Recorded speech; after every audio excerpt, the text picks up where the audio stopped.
नमस्कार मित्रांनो, भ्रमंती या चॅनलमध्ये आपलं स्वागत आहे। या चॅनलद्वारे आपण विविध धार्मिक स्थळं, ऐतिहासिक स्थळं आणि पर्यटन स्थळं यांना भेटी देत असतो।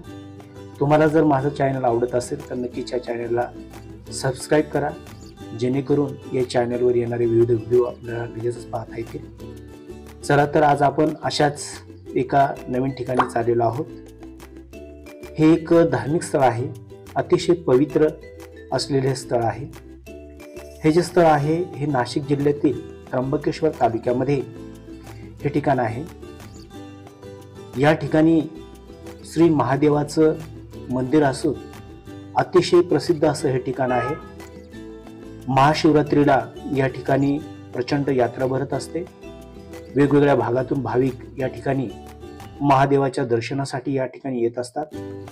हा जो परिसर आपल्याला दिसत आहे हा दमनगंगेचा परिसर आहे। दमनगंगा ही अतिशय मोठी नदी आहे आणि या नदीच्या काठावरच हे क्षेत्र या ठिकाणी आहे। आज आपण या ठिकाणी जाऊन प्रत्यक्ष महादेवांचं दर्शन घेऊया।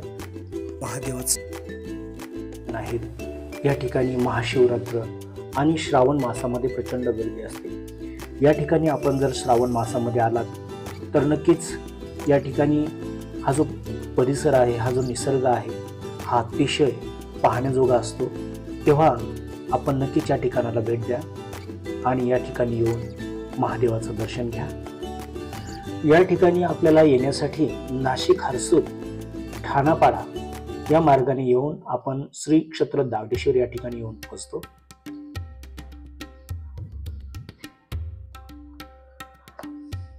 या ठिकाणी आपल्याला जो पाण्याचा प्रवाह दिसत आहे हा दावली गंगा म्हणून ओळखला जातो।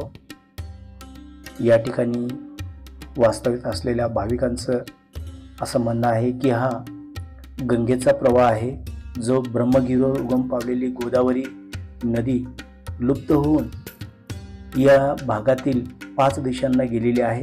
त्यापैकीच ही एक गंगा, जिला दावली गंगा म्हणून ओळखलं जातं। आणि ही दावली गंगा येथे दमनगंगा या नदीला येऊन मिळते आणि हा प्रवाह पुढे अरबी समुद्रात जाऊन मिळतो। याच ठिकाणी प्रभू श्रीरामचंद्र माता सीतेसह वनवासात असताना या ठिकाणी आले होते आणि या ठिकाणी माता सीतेने वाळूची पिंड बनवून महादेवाची पूजा केली होती।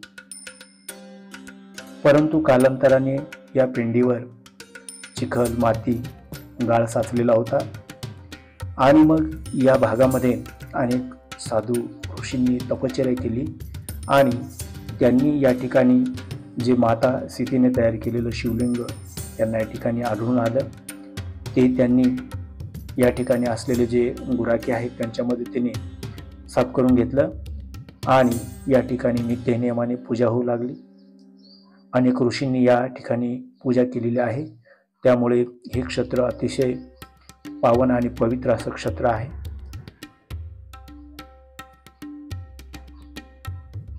आपण बघू शकता या ठिकाणी खडकामध्ये असलेलं शिवलिंग अतिशय सुंदर आणि पवित्र असं हे ठिकाण आहे।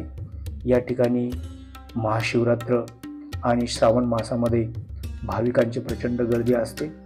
या ठिकाणी येऊन दर्शन घेतल्यानंतर मन अगदी प्रसन्न होते। या ठिकाणाला जे महत्त्व आहे ते आपण या ठिकाणी असलेले जे भाविक आहेत त्यांच्याच तोंडून आपण थोडीशी या ठिकाणाची माहिती घेऊयात। आणि ज्यावेळेस ते वनवासात असताना सीतामाई रोज जी शंकराची पूजेसाठी पिंडी बनवायची मातीची, तिच्यात हा प्रकार आहे। आणि ती नंतर गुप्त म्हणजे पुरली गेलेली आणि नंतर मग असे 7 ऋषी इथे येऊन लागले। हा 7वा ऋषी आहे आणि 7वा ऋषींनी इथे 21 वर्ष तप केले आणि त्यांनी हे उघड केलं। ते त्यांनी बाळदिक लोकांकडून चिखल काढवला, त्यांना प्रसाद दिला आणि मग ते हे लिंग मिळालं म्हणून ते आदिवासी भाषेत दावलं म्हणून त्याचं नाव दावलेश्वर पडलं। आताच आपण येथील स्थानिक जे भाविक आहेत त्यांच्या तोंडून दावलेश्वर या ठिकाणाला दावलेश्वर असं नाव का पडलं तर ते आपण ऐकलं। श्री क्षेत्र दावलेश्वर हे पवित्र तीर्थस्थान अनादी कालापासून अस्तित्वात आहे. याच पावन भूमीवर प्रभू श्री रामचंद्रांचा वनवासात असताना वावर होता. याच भूमीच्या कुशीतून वाहणाऱ्या दमनगंगा नदीवरील पवित्र ऋषाडोहावर बसून श्री सद्गुरू महाराज परमपूज्य देव डोंगरीकर बाबा यांनी 18 वर्ष ध्यानधारणा केली होती. पूर्व दिशेने वाहणारी दमनगंगा ही आग्नेयेकडून डोंगर पायथ्याकडून अविरतपणे प्रकटणारी माता दावली गंगा आपला खळखळणारा नितळ जलौघ दमनगंगेशी एकरूप करते. त्याच पवित्र संगमावर प्रभू श्री रामचंद्रांनी पूजलेल्या शिवलिंगाशी बसून श्री सद्गुरू महाराज जप करीत होते. त्याच ठिकाणी ध्यानधारणा करण्यासाठी पूर्वी 7 ऋषी येऊन गेले.